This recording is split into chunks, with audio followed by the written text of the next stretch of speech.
Is it a dark quality as a sensitive person to want five sensories to spend money on you? This is a really interesting question, and there is an element of darkness to it because there are people on the internet who are gold diggers and they have channels on how to manipulate people and take their money in order to build a lifestyle. There are people who will only date people who are totally rich and will mistreat people who don't have money, and they're completely elitist.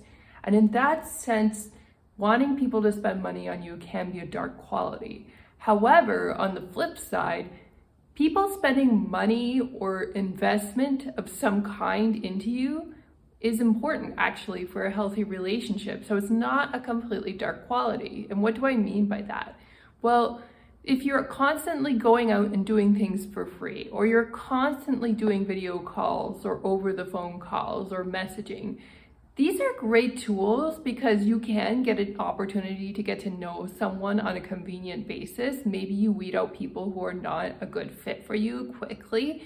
And I'm not saying these tools that are low investment are always a bad thing, but sometimes you need somebody to show their sincerity to you in some way. You need them to show you that they really genuinely like you and want to spend time with you.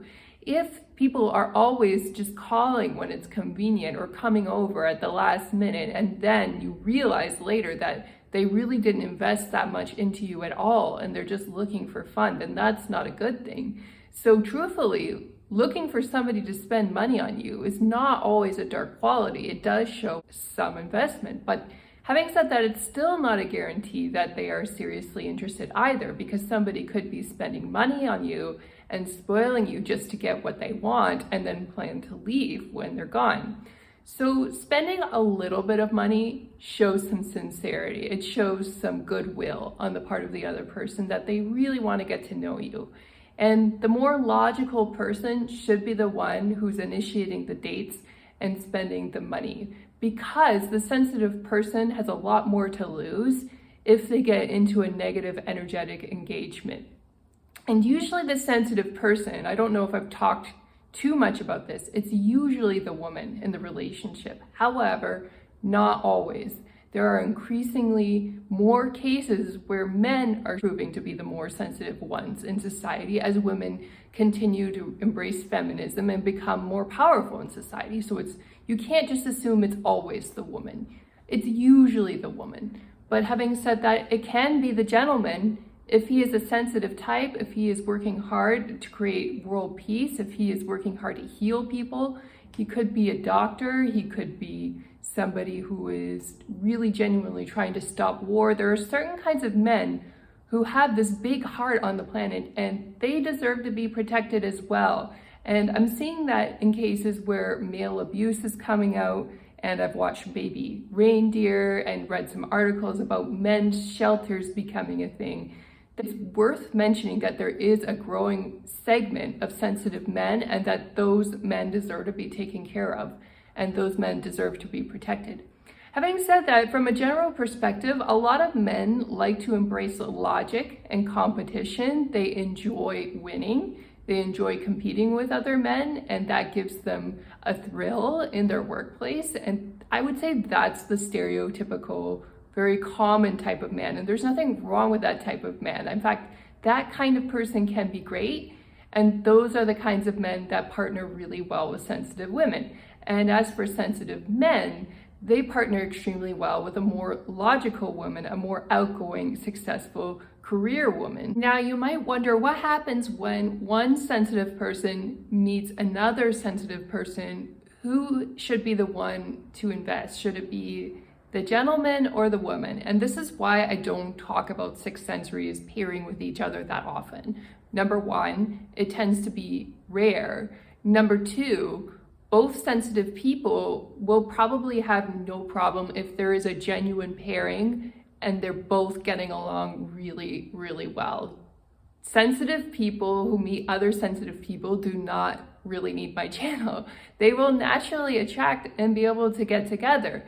Having said that, sensitive people who are genuinely here to help the planet, I don't know if you've noticed, but they're genuinely rare birds on the planet. There are not many of us.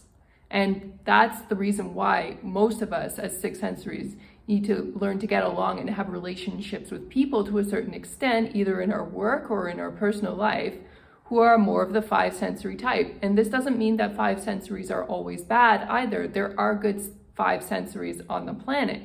However, they need to show that they're invested. They need to prove that they're sincere, because they're also quite capable of manipulation and behaving badly. So in order to build that trust and get to know them long term, to make sure that they are good people and they are not just trying to get a one night stand or a fling out of us or money out of us, we need to see long term really good behavior.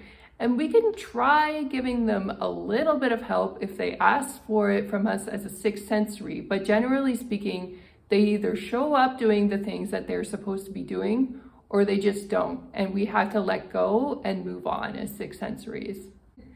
Some five sensories use behaving badly as a strategy in order to win people over, because they think they will be more memorable if they behave badly. Or it's like the spoiled child who gets attention when they do behave badly, but when they try to behave good, the parent ignores them. And so they're kind of reinforced to be bad. Unfortunately, some people do grow up that way. And that's something as sixth sensories we need to be aware of. And the only way we eliminate that bad behavior from the world is that we don't indulge it. We let people go the minute they show up as less than invested. We are not attached to that particular person being in our lives. The mistake that five sensories make is they think that they're automatically going to be attractive and they're automatically going to stick and get their way when they behave badly, because the people who let them into their lives are desperate. But that's actually not at all true, especially if you're a sixth sensory who's developing themselves and working on themselves. You don't need these five sensories showing up with bad behavior. If the bad behavior is minor, you can just tell them you're busy and let them try again later and see if they step it up. But you do not have to tolerate bad behavior, so don't stick around if it happens.